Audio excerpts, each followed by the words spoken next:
Hear Me See Me podcast is sponsored by Zenoti, the #1 cloud software for salons and spas. Because when people feel good, they find their greatness. I am Stuart Roberts, and I'm really excited to introduce my new podcast, Hear Me See Me. It's just over 5 years ago. I did something that changed my life. What it did, more than I could have ever realised, it helped me. I have met some absolutely amazing people. Some of the people that work in some of these places, many of them are volunteers, but some of them it is their job. I'd had this idea after being inspired by a guy in America I'd seen cutting hair on the streets and seeing the difference it made to the guys who were there. This is more than a job, this is a calling. Hello, this is Stuart from Hear Me See Me podcast, and today I've got a wonderful guest, and through my ignorance, I thought she was in Australia, but she's in Lancashire, UK. No, not Lancashire, where are we? Lancashire, yeah. Lancashire, yeah, you're right. Lancashire. Yeah, you're right. Lancashire. Never rely on me to get anything right. But today I'm introducing the owner and founder of ZeroGapped magazine, Ruby. How are you doing? I'm very, very well, thank you. And it's actually Lancaster, UK. So, yeah, I've got the same weather as you. Yeah. So looking out the window, we're all on the same planet here, Stuart. Yeah, I'm doing well, thank you. Yeah, it's safer for me just to say that we're all from planet Earth because I won't mess it up there. Yeah, definitely. I think that's the way forward, definitely. Right. Well, what we do, we're going to talk about ZeroGapped magazine, but before that comes about, because it's a relatively new publication, it's really cool, and we've got some links to that which we'll come on to, but. I want to take you back, Ruby. So, take me back to the young Ruby. What happened, or, what inspired you to go into barbering? Right, okay. Well, I tell you, the young Ruby was at school. Right. And was absolutely obsessed with coming home and going up in my bedroom, making collages of haircuts, catalogues, anything I could cut up that my mum would go absolutely crazy about, because I was cutting all her catalogues up. And I'd got all these male models in there, and I'd got all these haircuts, and I'd put them all together and make all these collages. And I was very, very artistic at school, and I come from a family of artists. So my cousin, who was a very, very big artist in Baltimore in America, and another artist, uncle of mine, who was a big landscape artist in the UK. So I've always been quite artistic, and I was umming and ahhing, and really from the age of 6, all I wanted to do was be a bobby. I wanted to be a copper. That's all I wanted to do. Did you? And yeah, absolutely. And my mum dragged me to the police station, got in with the police station, and she said, my daughter, she really wants to be a copper. She's, could you give us some information and some insight? And I sat there, and at the time, I think female officers had to be about 5'6". There was no way I was going to reach that, Stuart. I'm 5 foot, wet through, even now. There was no way I was going to make that, but I was still on that, that's still what I wanted to do. And then at 11 years of age, Yvonne Fletcher got shot, first policewoman that was shot, and it knocked me a bit. So I was umming and ahhing, and I was fascinated with the night sky, and I was fascinated with astronomy, and I thought I'm going to be an astronomer. And that was one kind of journey that I went down. And then as I got older, I was obviously doing art at school, and I was doing all these collages. And I just turned around to my mum one day and I said, I think I want to go into hairdressing. And she said, really? So I said, yeah, I think I do. So while I was at school, my mum had been over to a big hairdressing company at the time, and we're going back in the 80s. And it was a group called the John English Hairdressing Group. And there were about 16, 18 salons, and they were quite a big group in the time, and they had all these different ones called the head gardener across the northwest. My mum had gone in her wisdom into the salon in Sale in Manchester, gone and had a word with them, said that I was really, really interested.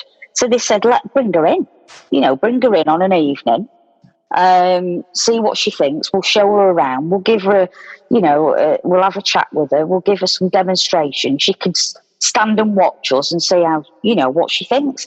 Oh, brilliant. So she comes home, tells me, and I'm like, yes, oh, this is brilliant, blah, blah, blah, blah, blah. So I'm 15, and I left school when I was 15 because my birthday fell just after I left. And I went to the head gardener in Sale, and I fell in love with it. And I thought, this is where I'm going. And I signed up, and it was a YTS, Stuart. Well, I remember them, yeah. Yeah. It was a YTS. It was a 3-year youth training scheme. And I was in. That was it. So as soon as I left school, I'd already got a job. So I was going in on Saturdays and I was shadowing and looking at the shampooing and the cutting and the colouring and the perming and, everything that they were doing. So then when I actually finally got my leaving date and I left school, I was straight in then full time. Yeah, yeah. And so I was in Sale, and then I wanted to move to the Altrincham salon because it was better opportunities there for me. It worked a little bit different. So I went over to the Altrincham salon, but they had their own in-house training. So I was salon-based all the way through the week, apart from a Monday. And on a Monday, this little minibus used to rock up at the salon on a Monday morning and pick all the students up and take us to Hamley in Stoke-on-Trent. And that's where the college was. Yeah. So I'd run in, excited as anything. And I did my first competition, which was with all salons, full 18 salons. And there was about 4 or 5 YTS to each salon. So we're talking about a fair few. And there was a company at the time called Jingles in London. I remember. And and they were judging the actual competition, and I won. I got hairdresser of the year. Did you? Yeah. My first year, a trainee hairdresser of the year. So that was a massive thing for me. And my educator at the time said to my mum, she's very, very gifted. She's very talented. Got very comes naturally to her. I fell out of it. I fell out of hairdressing. Yeah. And I'll be honest with you, I fell out of hairdressing through selling. So people were coming in for a haircut or perming, or I'm shampooing and they're walking out that door with £20 worth of kit in the 80s, and it's more than the haircut was. Yeah. And I was getting first in all the sales out of all the salons. Yeah. And the area manager came down to the salon and she said to me, have you ever thought about a career in sales? And I said, no. So she said, I think you should. For some strange reason, I don't know why, but I fell into that role. And so from the age of 19, I'd finished my training and I fell into a marketing role, in sales and marketing role at 19. And within 6 months, I was promoted to a team leader of 18 staff. Really? And I just absolutely rocketed. So I was in publishing, and I've been in publishing and marketing and advertising for 28 years. Right. And I've worked with all the blue chips that you can imagine, and I've done all the journals and all the publications, and that was where, obviously my drive was going on to ZeroGapped. But that was my kind of journey, and then it leads me back because, and I'm being totally honest with you, when you're working for blue chips and you're working in that kind of stressful industry, yeah, it's very, very target, very driven. It's high. We're talking like when you see the Wolf of Wall Street. Yeah. I ain't kidding. I'm not kidding you. That is me. Yeah, that's what I've done. That's my environment. That's where I'm from.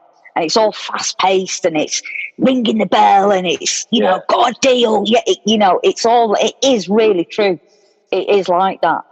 And as I've got older, to maintain that, I wouldn't say enthusiasm, that's not the right word, but to maintain that motivation on a consistent as you get older. Yeah. And that's not because you lose interest in what you're doing, but that's more a case of other things come into place, other things take more of a precedent, I suppose, in life.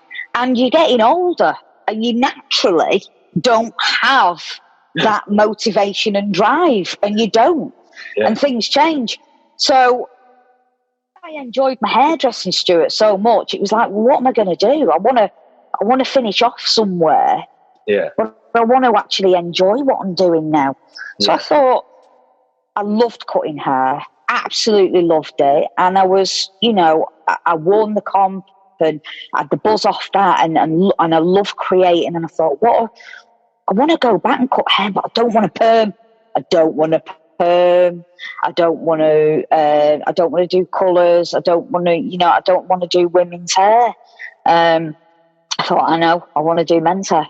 So I went into barbering, and that's kind of the full circle that I did. And I went and trained, and my training had already got a massive advantage because of obviously the hairdressing. Yeah. But it was still a challenge because cutting men's hair is different. Yeah. Different techniques. It's different positioning. And then you've also got, which is very heavily associated with barbering, and it's the clipper work. And the clipper work is not that focused as a hairdresser. No. So when you're looking at all your fancy clipper work, and your clipper over comb, and your clipper hair, and your fade, and your skin fades, I mean, come on. We're talking at a different level. And we're talking skillful. We're talking a real skill to master it. And the more of a challenge something is for me personally, the more heavily I'm focused. It's like, no, you're not going to beat me. You're not. No, you're not. You're not. Skin fade took me a year, Stuart. Yeah. It took me a year. Whole different level of it's a its own. Yeah. Yeah. It was, and you know what is sad? And going off a little bit on the beaten track here, but what does sadden me is, I mean, I did my qualification with VTCT, who were fantastic. And then, so you've got your City and Guilds, MVQs, you've got your VTCT as the awarding bodies, okay. I wanted to go down the VTCT route because I wanted to be specifically barbering. I didn't want to do City and Guilds because that was hairdressing and barbering before you get to level 2. Yeah. And I didn't want that. I didn't need that. I wanted to go straight into my level 2, into the barbering. But what is really sad, and I do think I hope that it's going to change. I was in a conversation with students at Dundee and Angus College about a week and a half ago, doing a team's meeting with those guys. A bit of a motivational talk, really, to keep the peckers up because of COVID, and then not being able to actually study with a physical head in front of them. Everything's been online for the last 12 months, and it's frustrating. Yeah. And the thing is, the skin fade is not taught. No. It is not taught.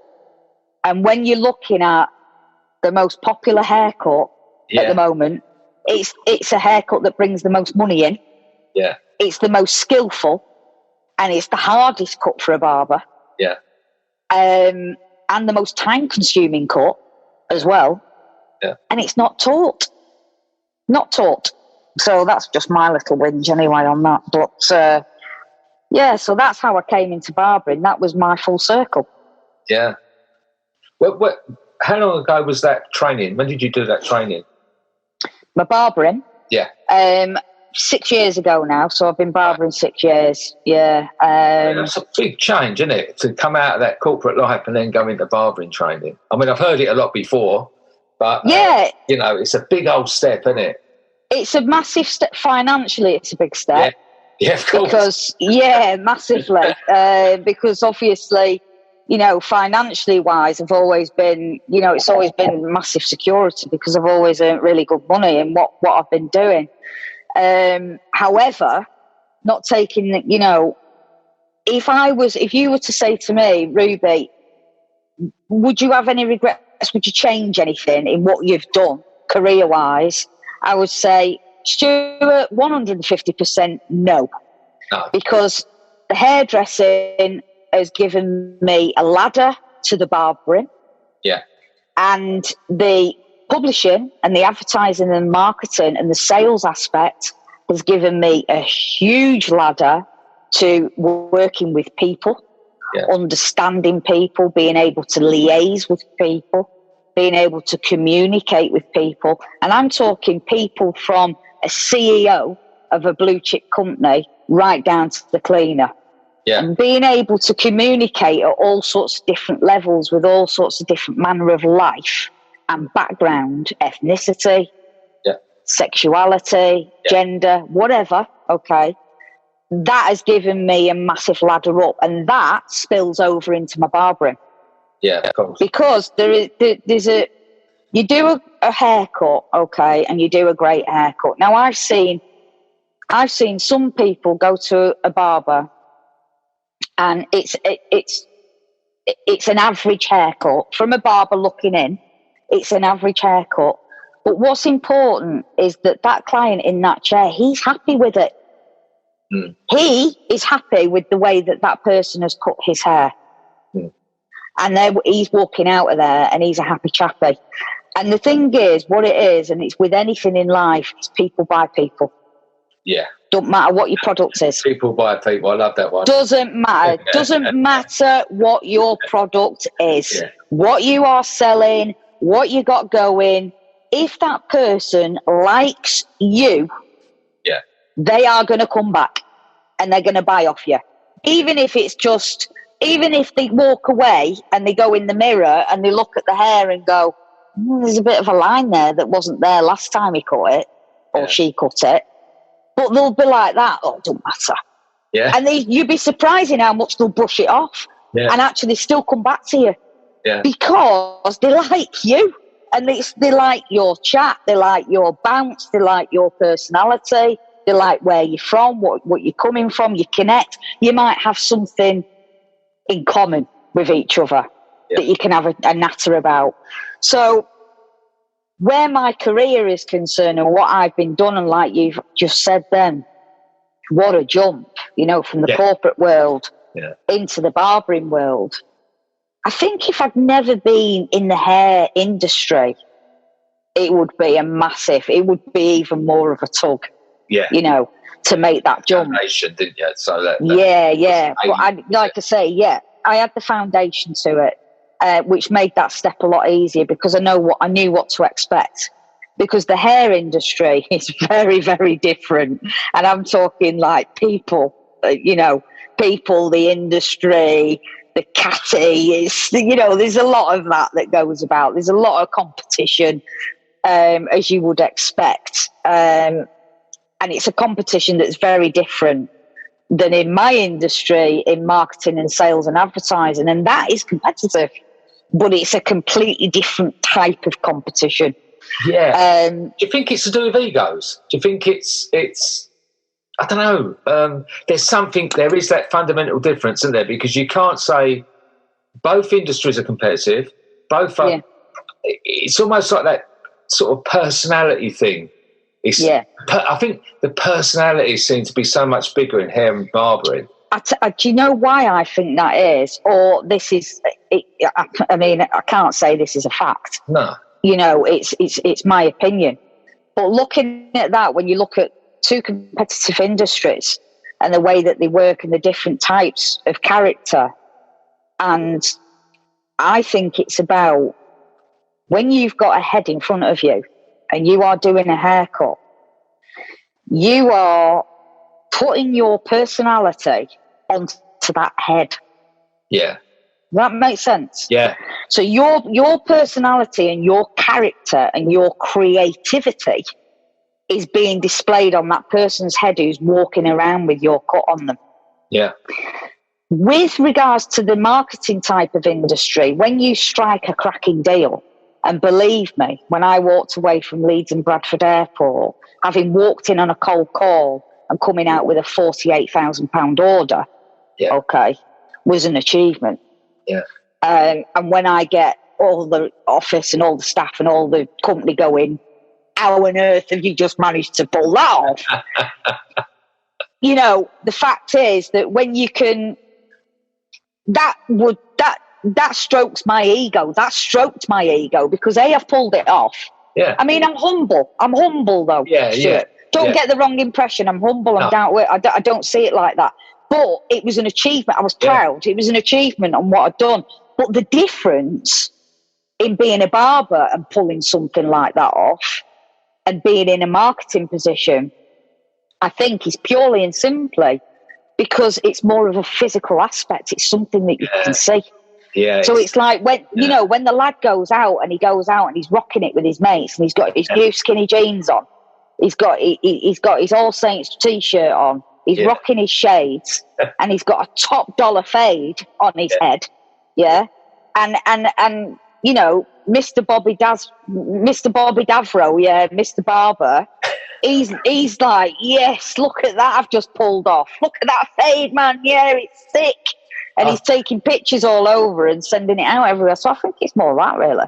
I think, and you've hit on something there that maybe it's about that it's personal. You know that thing about don't make it personal. It's only business.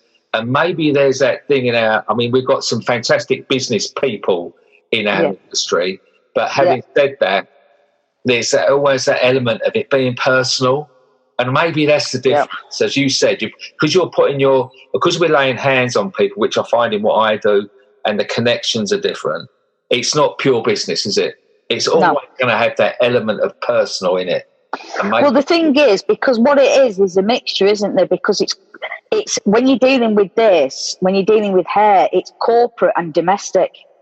Yeah. You're dealing with both aspects. Yeah. So you've got the commercial aspect, which is the shop and the business, but then you're dealing with the domestic. You're dealing with Joe Bloggs on the street. Yeah. And that's the level of it. When you're in more of a marketing and advertising, you're in a very corporate field. You're not dealing with domestic. You're business to business. Yeah. You're not B2C.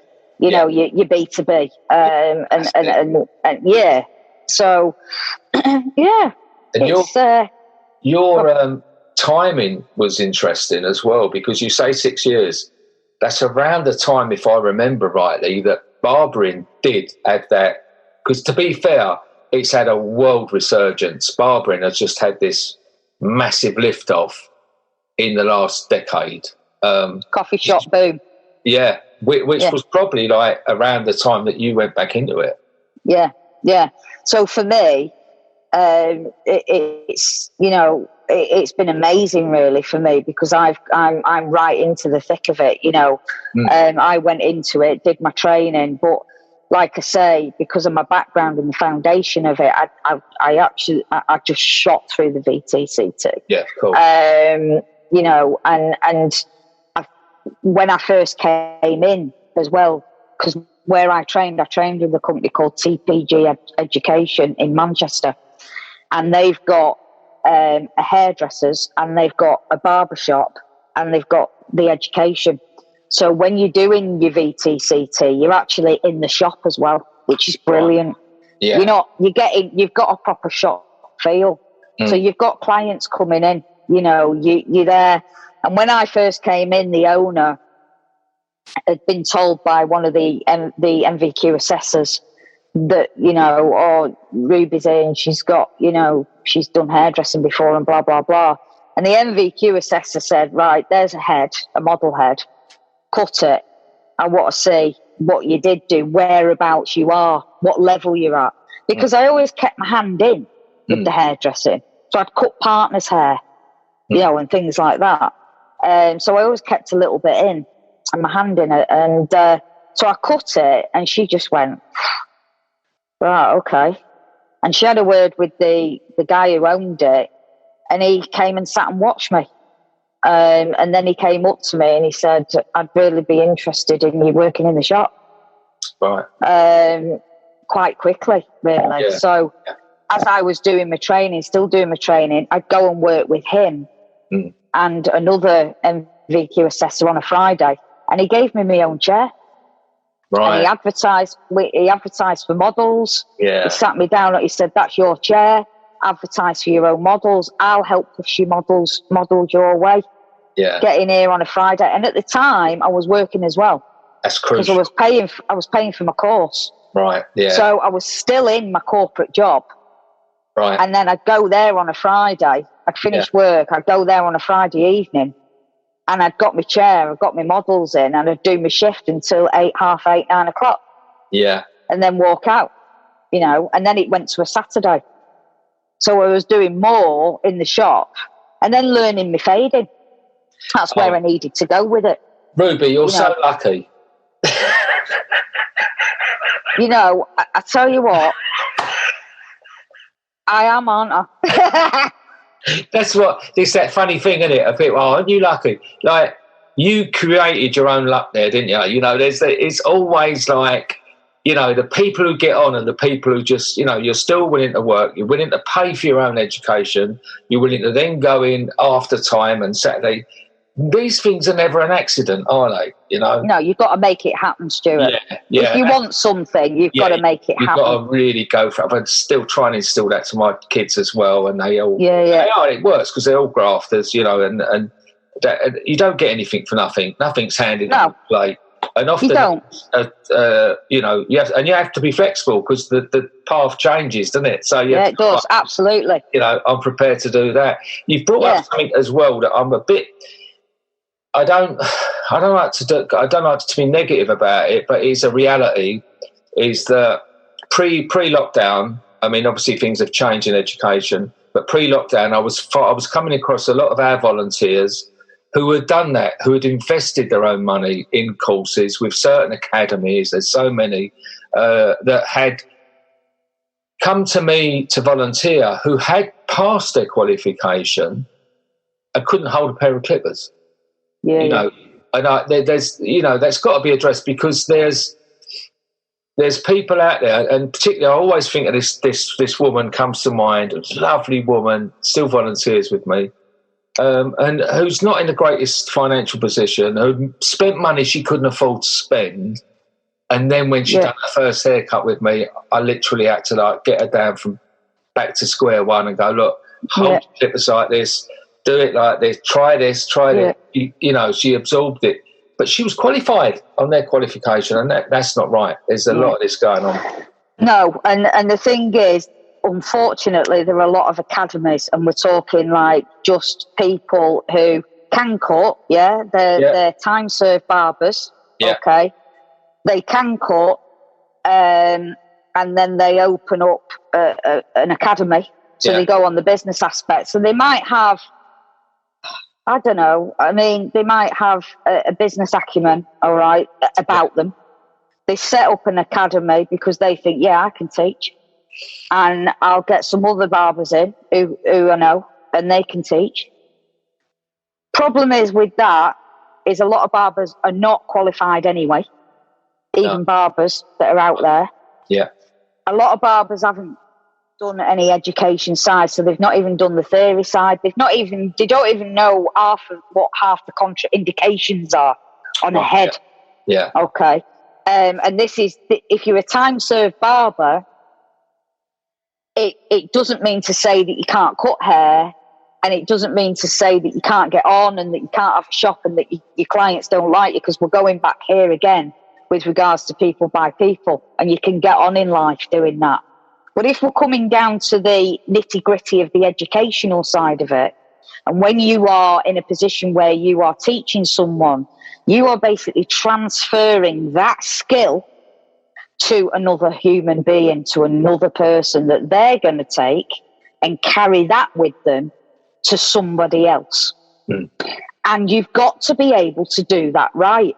And there are formalities in place. You have got to do a layer.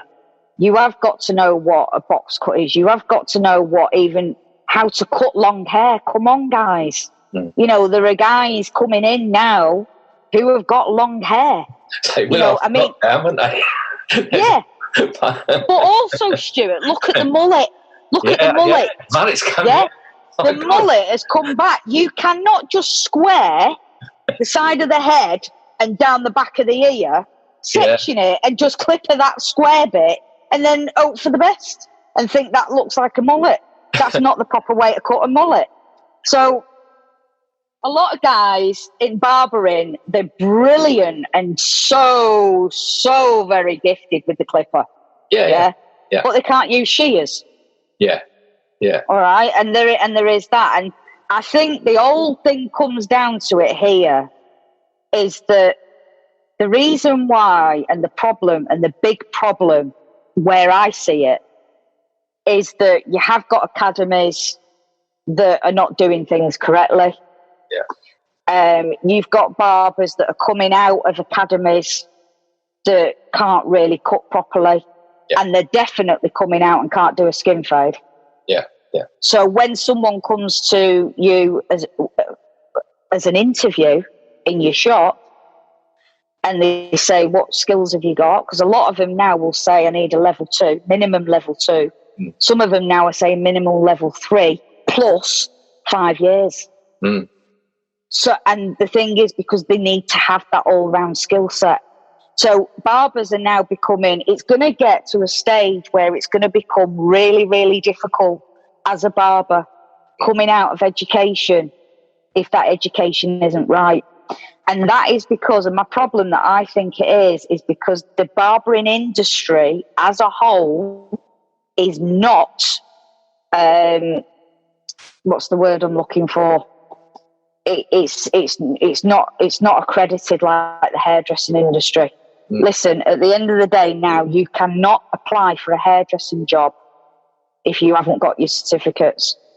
If you haven't done your 3-year NVQ and you've got all your portfolio of your colouring, your perming, your long layers, your this, your bob, you thinning, your scissor overcombing, your whatever. If you haven't got all that to go to a hairdresser's, you ain't going to get the job. You can't just walk into a hairdresser's and get a job as a qualified hairdresser. You can't. But in this industry, you can do it as a barber. Yeah. You can just go to your mate's barber shop for 12 months, learn how to hold your clippers, do some clipper work, bit of a general scissor job, and then say you've worked in a barber shop for 12 months and go to another one. It's regulation. That's the word I'm looking for. The industry's not regulated. No. And that's the problem. To a degree, hairdressing isn't, to a degree, because it's all about, there's a big move for state registration. It's so different here, like to the US, you can't just go and get a job. You have to you have to be a registered, cosmetologist or all these. It has to be registered to go and get that job, which to be honest, there's nothing stopping, anyone just opening up a salon. Or anyone opening up. Well, they have been doing now, haven't they? And that's what they're doing. And it's all that thing. And I've got a big thing about this that we all say about we're not taken seriously. Hairdressers not taken seriously. Barbers not taken seriously. But there's an element of that we've got to start taking ourselves seriously. So we've got to push for our own registration, our own education. Correct.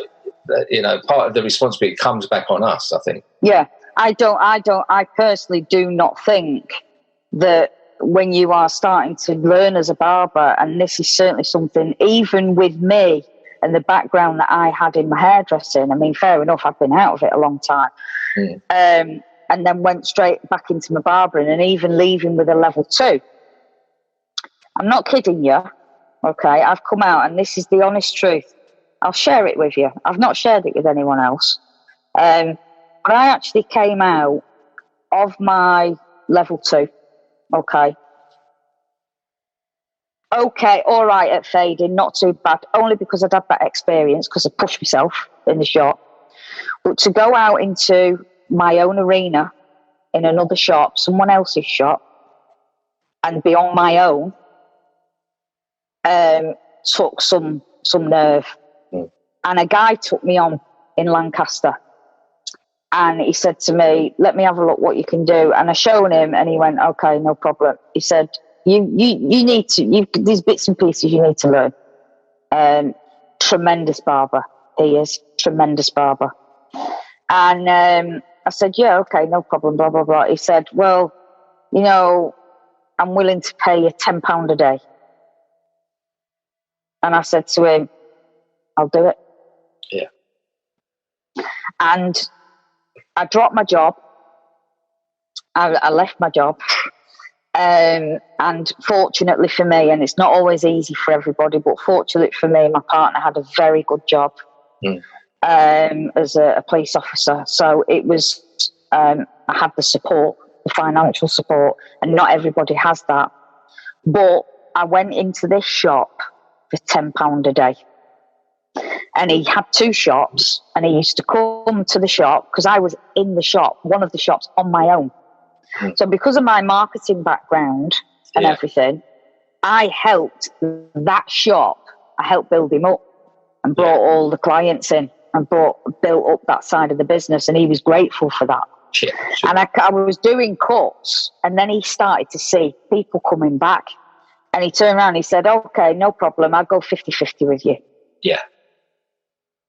But it was like, I was there for at least about 4 or 5 months on 10 quid a day. Yeah. And I stuck to it, and I didn't have things, you know, I mean, I had the support with the paying for the bills and the mortgage and things like that, but I didn't go out buying myself clothes or going out or anything like that. I didn't have those luxuries because I wasn't earning my own money. But I was like, well, this is what I want to do.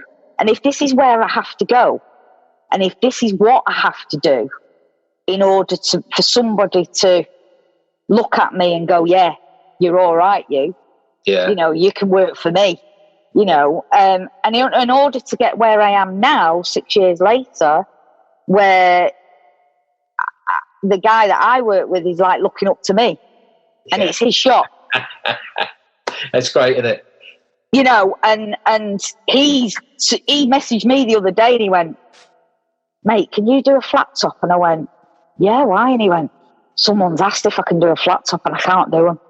And I went, no worries, let him know to book in with me. It's not a problem. Yeah. And I think that, you know, to come like that, you've got to make those sacrifices, but you've actually got to be self-aware. Yeah. And you should not try and think you're the mutts nuts when you're not. The mutts nuts. Yeah. Because you're not Stuart. Do you know what I mean? You're not. If you've just walked out a barbering college, okay, or an academy, and not really an academy, I always say to people, if you're going to train to be a barber, do it through VTCT or City and Guilds. Yeah. Don't try. If it's a really good academy and they're offering VTCT, go for it. Yeah. But if they're not, and they've got their own little flouncy piece of plaque or paper, forget it. You know, because it's not worth the paper it's written on, and it's not. Get yourself in a shop when you're doing your training. If you're doing a City and Guilds, like for example, with the students I was talking to, you're doing a City and Guilds. You've got like maybe 2 years. Okay, so if you're doing that or you're doing it a year, right? Okay, well, get yourself in a shop. Get yourself in a barber shop and start shadowing. Looking. Get it. Get on it. Just get on it. Yeah. This is what you want to do. This is what you want to do. Don't just rely on sitting there in an evening because you're bored, getting on YouTube and looking at a few cuts, because that's not going to do anything. Once you've got the foundation in barbering, YouTube's great because you've got an understanding. Once you've got an understanding of hair and using your clippers and what you're actually doing, as in the basic foundations, YouTube tutorials are phenomenal because you've already got that understanding. You can't just sit there and go, what's he doing that for? What's she doing that for? Oh, I'll try that. Well, you're trying something, but you don't actually understand why you're trying it. Yeah. What's that about? So for me, it's straight up. It's get yourself in a shop. If you're training, get yourself out there, get yourself in a shop, get on a Saturday job. Even if they're not paying you, they might pay you 10 quid or whatever. Doesn't matter. Get in, start shadowing, watch them. Yeah. And then get in there on a regular basis and then say to them, if they have a late night in the shop, or can you recruit your own models? And what you do then is you open up your own Facebook page, which is what I did. Yeah. As a student barber, open up your own Facebook page and start doing your own advertising and get your own models in. Be responsible for your own career. Correct. Get your models in that chair. And even if it's your mates and your mates are coming in for nothing, or you actually advertising and you might want to say, I'm a student barber, here's some of my pictures, you've got them on your Facebook page, and I'm doing a cut for 5 quid. Yeah. People will come to you. Yeah. 3 quid, whatever you want to. People will come to you. Yeah. And you're getting used to talking to people. You're getting used to them sitting in your chair, gowning them up. Yeah. And it's surprising how many student barbers go to pieces with putting neck tape on and getting the gown right and clipping it right.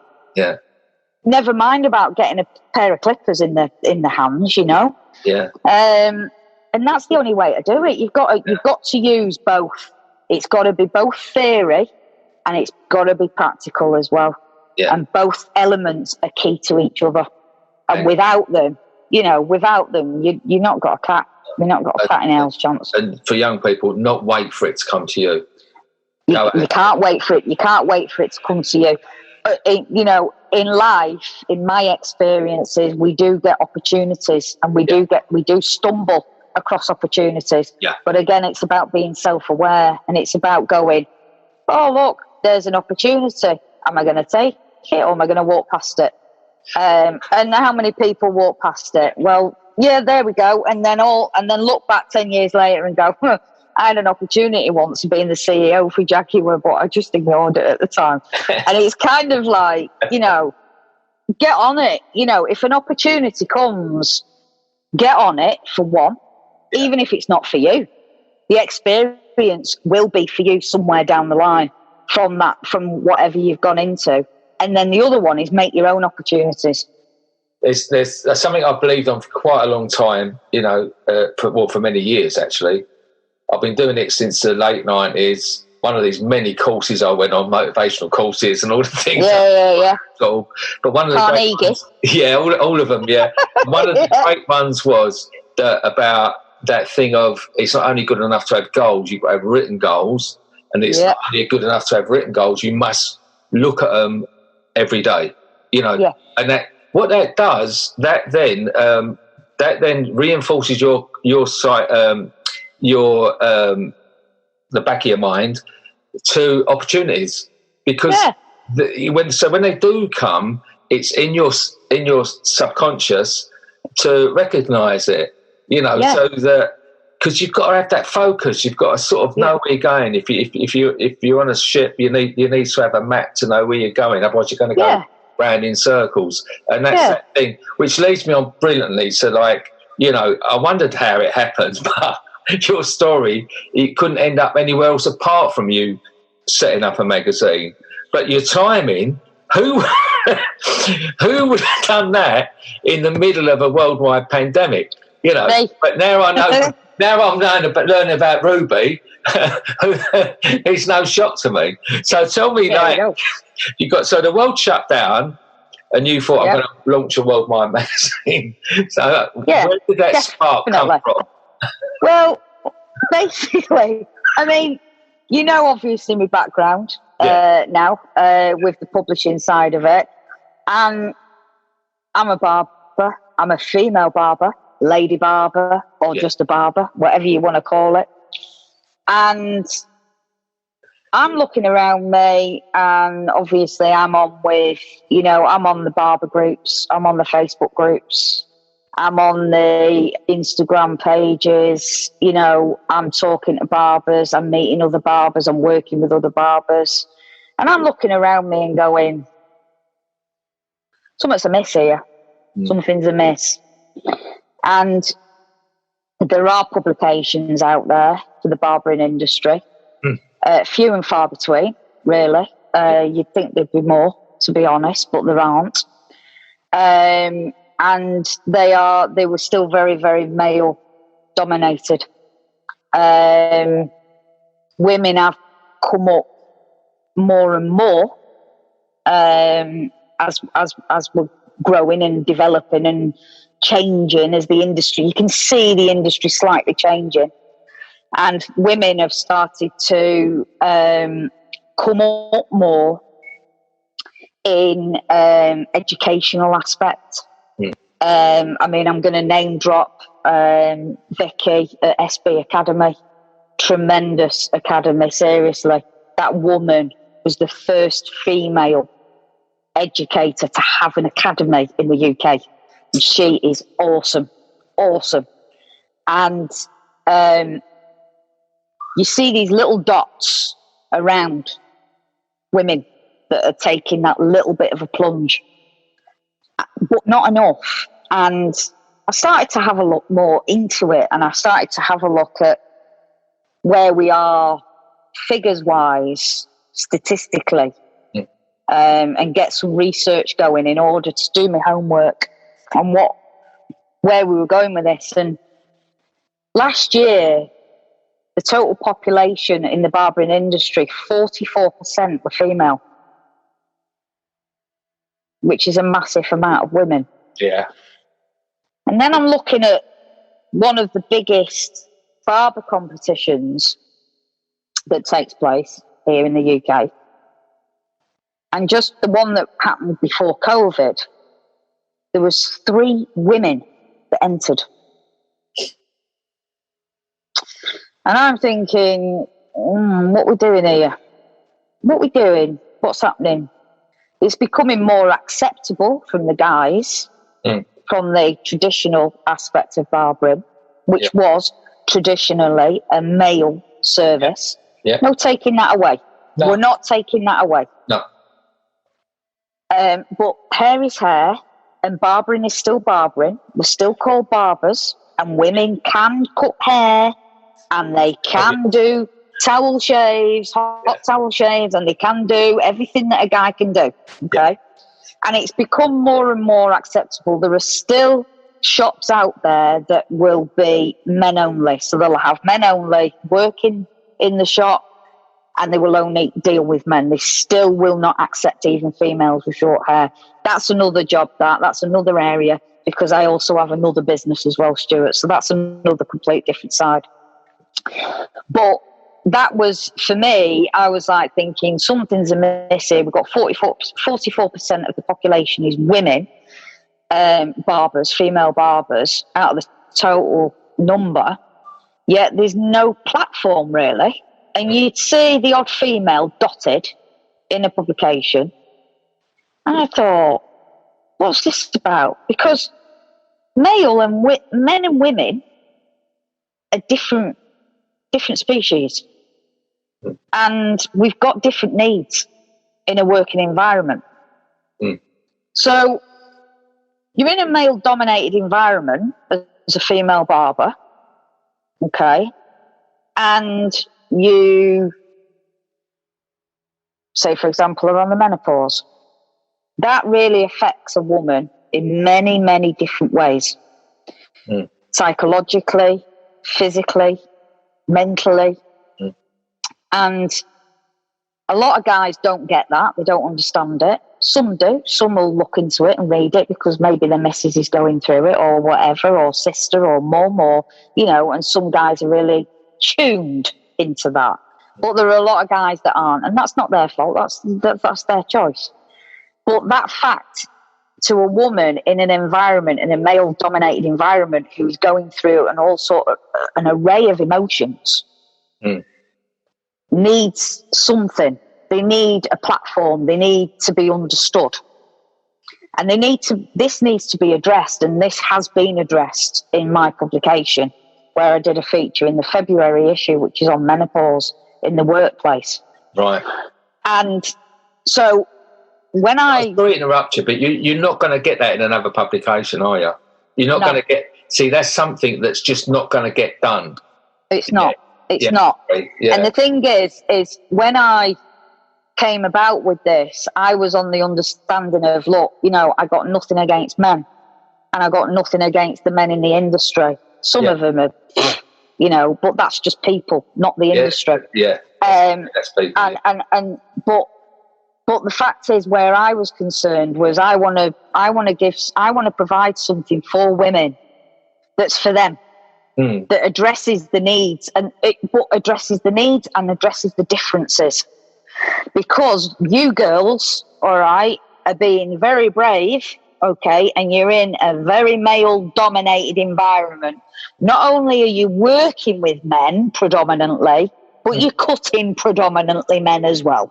Yeah. So you've basically got men all around you, all day, every day, and you're there having the chatter with the guys, getting in on football, getting in on cricket, getting in on beer, getting in on the lads' night out, getting in on this, that, and the other, when at the end of the day, all you're sat there in your head thinking about is, I'm having a hot flush. Right? Now, we're serious, Stuart. Do you know what I mean? We're serious. Yeah. She's got a pair of scissors in her hand. Yeah. Yeah? Be careful, boys. Yeah, do you know what I'm saying? Exactly. Don't you think the guy next to her, right, who owns the shop, needs to know she's got a pair of scissors in her hand and she's having a hot flush? Because, you know, if you are going to employ women as a man, yeah, you need to be aware. Yeah. You need to be aware. Okay. Yeah. And what about even on a personal side of things? And I don't want to go on to it too much, but obviously through menstrual cycle as well, you'll go into a barber shop, because it's all men. Well, they don't provide sanitary bins or anything like that. They don't, because they're all men. Yeah. Yeah. And but you've got female. Yeah, but you've got female staff. So this is what I wanted to do. I wanted to raise the platform for female barbers. So I want to give them a voice, basically. Yeah. I want to give them a voice. Stand up, show up, stand out, be yourself. Yeah, this is my motto. This is my ethos. Yeah. This is my mission statement. Yeah. Come out of your hole, and you know what you're doing now, and you're doing all these amazing cuts and these amazing long beards, and your skill. Yeah, you're knocking loads of fellas out of the park. Yeah. And you are doing. Don't sit there in your little corner, in your little shop. Don't do that. Come out and show the world what you're doing. Because then what you're also doing is you're doing two very important things. You're educating and you're inspiring. And you're doing those two very key factors to lots of other women in the world who also are a bit nervous of coming out and showing off their work because they feel intimidated to do that. And yet the irony of it all is 44% of barbers are female. This is what I'm saying. So it's not a minority. It's just a minority on the surface. See, the perception is the minority. It's the perception. Is no minority. No, but it's up to almost 50% now. It's increased even more. And the thing is with that is things need to. There is a platform that needed to be put in place. Something that was that women could go through the magazine and go, there's an article here on menopause in the workplace. Jesus Christ. Yeah. You know, and it's like there's a helpline here, and there's this and there's that and the other. It's like also, I mean, the publication. What I wanted to do is another part of me. I used to be a street dancer, and I was a professional dancer for 7.5 years. Right. And so I was into street and hip hop and break dancing and all sorts of stuff. And I kind of very much that theme, and the barber theme fits with that very, very well. And I wanted to get my publication on that level. I wanted to jazz it up because some of the magazines are quite very straight laced. They're not kind of a bit out there really. And I wanted to go out there because the barbers are going out there. Yeah. And it's not just about It's not just about having haircuts in the publication. It's not just, I'm raising the profile of all sorts of female barbers across the globe who were not on the platform as Pope and Pock and Hayden Cassidy. They're not. Yeah? They've not been spotted. They've not been given that opportunity. They're not out there. But I'm bringing them out there. I want them to be seen. I want their work to be seen. Yeah. And I'm giving them an opportunity to go in the publication and tell everybody their story and show what they're up to. And that's what I want to do, because I want to bring all the women out. That's the aim of the publication. I want people to inspire other women that are thinking about going into barbering, might be a bit worried, might feel a bit intimidated. Don't be. Don't be. There's something here for you. But then it's not just about haircuts, and it's not just about barbers, and it's not just about the industry. I'm now working with 4 big clothing lines, Lovesick London, who are a very big clothing line, working in partnership with them now. Work with Granite Anchor Clothing, Dam 13 Clothing, and Refuse to Conform Clothing. I'm also going to be working with the first female tattooist in the world. She's based in the States. Very, very famous lady. And has actually taught Jeff Goldblum to tattoo. Right. She started in 1971. And I'm working with her on some tattooing relationships between tattooists and barbers, which again is a link there. Yeah, definitely. So I'm working with these people as in, providing people with clothes, tattoos. We're looking at everything. We're looking at everything that a barber would be interested in. It's not just about a haircut. It's not just about bringing them out of the limelight and bringing them into the forefront of the industry. But it's about everything. It's providing everything. It's discussing needs, issues that women have. Just women as a whole, Stuart. Yeah. Separate from men. Fundamental, it's about women barbers. That's, it's just about, it's nothing, it's not bashing men. It's not gender bashing at all. It's nothing to do with it. It literally is for that basis. There is a thing though that, because I noticed that when it first started, the resurgence of barbering and the big boom in barbering, with it came almost like a rock and roll type attitude with it all. Yeah. So it was very, as you say, it was a very male dominated area. When I grew up, the barber shop was a man's place and all of that stuff. Yeah, of course. Yeah. But this became a very laddish industry, a very skateboard industry.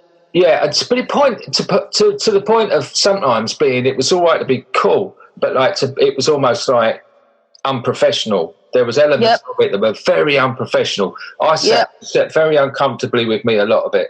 And I had to be careful at the beginning with, when we was doing haircuts famous, there was things that just didn't sit right with it, because it was, it was some of it was very exploitative. I had a fantastic guest on the podcast early on, because she's one of my team leaders from Southend, Nicola, and she's got her own barbershop. And doing that podcast with her made me realise some of the absolute, really, really bad chauvinisms and that towards the lady barbers, and there's sexualisation, there's all of these things. But you're going to get when you have got a woman in a very male orientated, and it's putting boundaries in, isn't it? It's like making sure that there's things that aren't acceptable. Well, there are things that aren't acceptable, and come on, I've been into barbershops, where I've walked through the door and they're all sat there smoking cannabis. Right, listen, guys, what are you doing? You're at work, that's not acceptable. It's not a good environment. Yeah. Secondly, you've got kids sat in the chair and you're effing and jeffing all around the shop. Yeah. Again, it's not professional. It's not right. Another thing is, you've got your Spotify on. Excellent. We all like a bit of Spotify, okay? You like hip-hop tunes? Cool. no problem with it, with hip hop tunes. But you know what? There's a button on there where you can turn off explicit lyrics. Yeah. Which means that when you got the kids in and the mums are sat there and you've got effing and everything going on. Yeah. So there is an element in barbershops, Stuart, that are terrible. They're horrific. You know, that lower level, and I think that lower level has come in because it's easy to get a shop. Yeah. It's easy to get a shop. And, you know, some of these young lads who have got shops, it's because the dad's got money. You know, he's got a restaurant, he's got a takeaway, he's got something else. He can get hold of a shop premises. He's like, my lad just sat at home all day smoking, or he's out at night with the lads. I want to give him something to do. I know what. I'll open him a barbershop, shove him in with such and such a bob that can get hold of a pair of clippers. Here, teach our Tommy, to cut a bit of hair. I'm going to open him a shop because I'm sick of him lounging around at home, smoking, or going out at night just doing nothing, or, you know, and that is what has happened in a lot of those places. These lads, it doesn't matter whether they're in a barbershop or not, they've not got the nous, they've not got, and sometimes, you know, Stuart, and it's sad, it's not their fault. No. It's not their fault, you know, that they've not maybe had the education or they've not been shown that, you know, they've not had that upbringing. It's not their fault. They've been led astray, whatever. Yeah. And unfortunately, it's spilled over in the barbering industry because of this boom that we've had. You know, we've just gone through coffee shop boom, barber boom. Yeah. You know, it will slow out, it will slow down, but I do think if we can try and make it harder to get your qualifications and make sure that you have to do everything before you're allowed to leave your education to go out into the big wide world and get a job in a barbershop. Yeah. And if we can possibly do that somehow in the industry, I do believe a lot of these little things will fall off by the wayside because they're not going to be able, you know, they won't be able to manage it. And we can get a more professional industry. But even like going back there with the hip hop and the street dance and that kind of where I come from and that my background, which is, you know, I like that. It's my energy. I want to have an element of that in the publication, but if you look in the publication, it's also professional as well. Professional, respectful. Absolutely. It's not full of jargon. No. You know. It's just a case of that, really, isn't it? Yeah. I think it's, you know, it's just getting it's the same old thing. We could go round in circles and come to the same root of the problem. Yeah. And unless that root is dealt with, it's just going to keep growing, isn't it? You know. I think this is where your publication's vital as well. And also, like, you know, we only come together because you featured my Queen of the North, Jackie. Yeah, I did. And I've been following you guys for a while, actually, and this is outside of me doing the publication. Yeah. And I've been looking and you know, watching what you guys do, and just thought, you know, this is awesomeness, because it's so. There are quite a number of barbers and that have done this, and I was looking at it as well with a guy that I worked with last year, and we were going to go into Deansgate, and we were going to lay out a load of cloth, a couple of chairs, and we were going to offer haircuts to the homeless out in Manchester at Christmas. And we had some things and changes and things developed with the company and the shop and everything at that particular point, but that we couldn't do that at that time. However, I was inspired to do that from looking at you guys. Yeah. And, you know, what you do is just phenomenal. And straight away, I was like, right, I'm going to get hold of these guys because I've got a platform here. Yeah. And I like what you guys do, and I think it's brilliant, and I think it needs addressing more, and it needs putting out there more just how amazing you guys are. I truly mean that. I truly mean that. Not just because I'm on your podcast, but you know, I do truly mean it from my heart. And I thought, right, I'm going to do something. And I contacted Lady of the North, old Jackie, and I asked her how she'd think about, you know, having an article on haircuts for homeless in the publication. And she looked at it and she went, that'd be absolutely amazing. That would be amazing. And I said, well, it's just I think it's brilliant. I want to raise awareness. I want to get it out there even more so. And because I'm a global publication as well, you know, I was also at the same time working with Jack Reed Foundation in Australia. Yeah. The 2 girls out there who have now, they're raising a massive amount of funds for shipping containers that are turned into barbershops. Yeah. Which are for the homeless. Yeah. To cook for the homeless in these. And they're all over at the moment. They've been in Sydney, they've been in Brisbane, they've been in Melbourne, and they're going to different places and raising different amounts of funds. And they're doing it to 2 girls who are in partnership in Jack Reed Barbershop, but also in their personal lives as well. And these girls are just phenomenal. And from working with those guys and doing an article with those guys, and I thought, yeah, I'm going to get it on with us guys here in the UK. And I wanted to do that, and Jackie went, yeah, no problem. So all the article was done and everything. Article went in. Amazing. And then I got this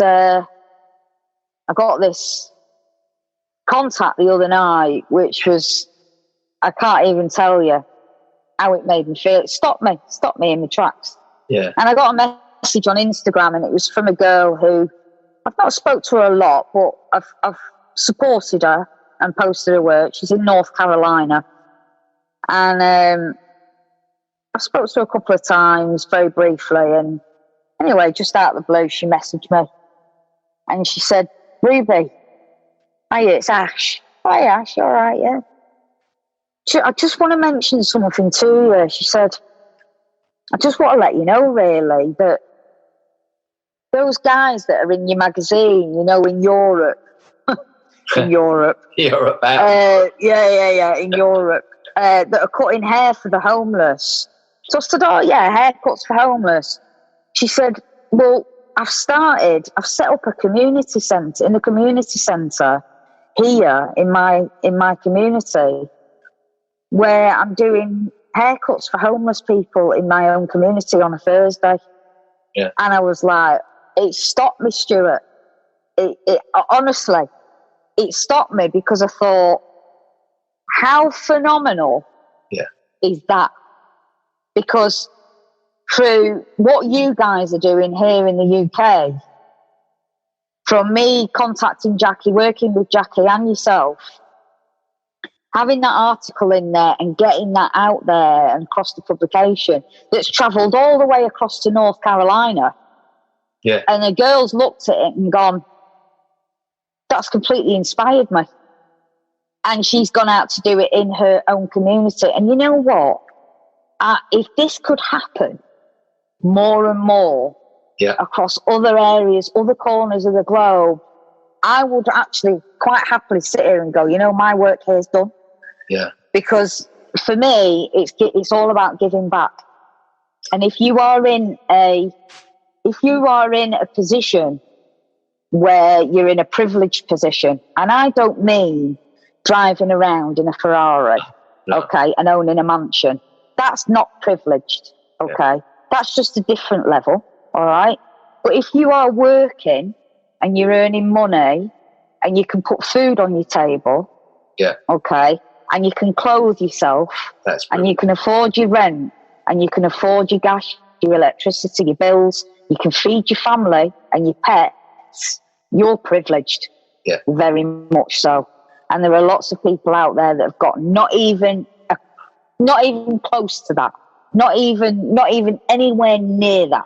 You know, some people who say the homeless are not, Stuart, at the end of the day, and I do know they're not. Yeah. But there are other people that are genuinely homeless, and they're sat there just wanting a bit of money for a coffee. Yeah. And if we can be in that privileged position as barbers, that we can give them something that's going to make them feel good, because they're living on the street.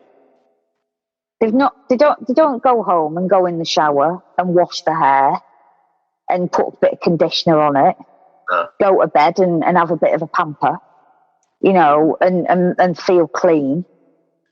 They don't get that privilege. And for me, it's like the hair's just growing and growing and growing. And for some of them, it's like, when was the last time they went to a barber and sat in a chair? And if they did turn up at a barber's because they've got a bit of cash in the pocket, lots of barbers would look at them and turn them away, Stuart, I think. That does happen. I've had that. Yeah. I remember a young guy I saw in London. He was in St James's, and he explained to me he had got really bad scalp, right? And it was bad. It was really bad scalp. But his mum, he weren't, he was living in a hostel, but he's in contact with his mum, and she took him to get a haircut in a barber's. Yeah. And they made such a big scene about how bad his scalp was that he left. Right. And it took me a long time for him to let me cut his hair. It's already because all it was his scalp, Yeah. And I managed to get him I managed to get hold of some stuff for him. So next time I went, I had some stuff for him for his scalp and all that. But it's just that thing of not being aware enough that someone, someone's feelings like that, Exactly. And even there are even guys that come in the barber shop who have got a head full of psoriasis, and they're embarrassed. They're coming in and they're embarrassed with that skin condition, and they're embarrassed. And I've had them apologising to me all the way through the haircut. I'm so sorry. And it's like, do you know what? Please don't apologise. That's what we do. But when you've got someone who's homeless as well, and they're not, they're not able to look after themselves the way that we in a privileged position can do that. Yeah. And so for me, it's literally about, if I could touch that globe in all four corners and that more ashes come forward and say, I've just started to do it as well. And that's why I'm doing an article with her that's going in the May issue. Yeah. Because I want that story out there. I want it out there loud and proud, because I'd like other people to get on that as well. I think it's really important that we try and look after our communities. The great thing about it is that we're going to wrap up now, but after this, I'm going to grab a quick sandwich, and then I'm recording Ash on the podcast. So this has come about just through, not only did you give recognition to Haircuts for Homeless, you also gave recognition to what a wonderful person Jackie is, and so giving, and goes out and it's a big part of her life now, and like we all go, but we're all going. I mean, we're recording this the week before we're allowed out again, and next week we go to the can't wait, Whitechapel Mission London, but the following week, Monday, Tuesday, Wednesday, I'm in the north with Jackie, and we were opening reopening four of our projects.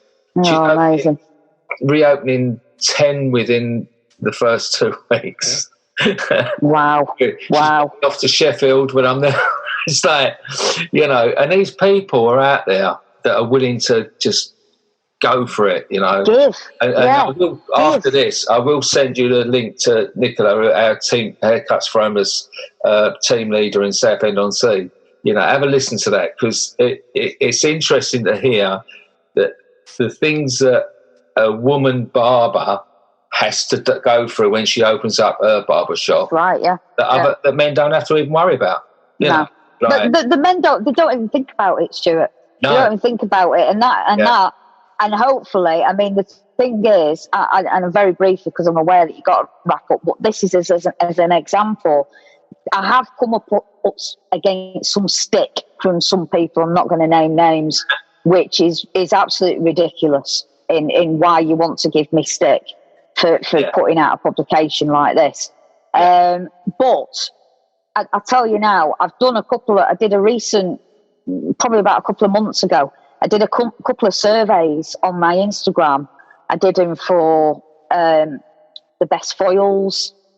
So there was all, Andis were in there and Babyliss were in there and Gamma were in there. And then I did the trimmers and then I did the clippers. And I did like these surveys, and the winners, the winners all came in, obviously, on what they'd voted. People had gone on who were all my readers on the publication. And they were all men. Yeah. The majority of them were men that had done all the voting, and that's on a female publication.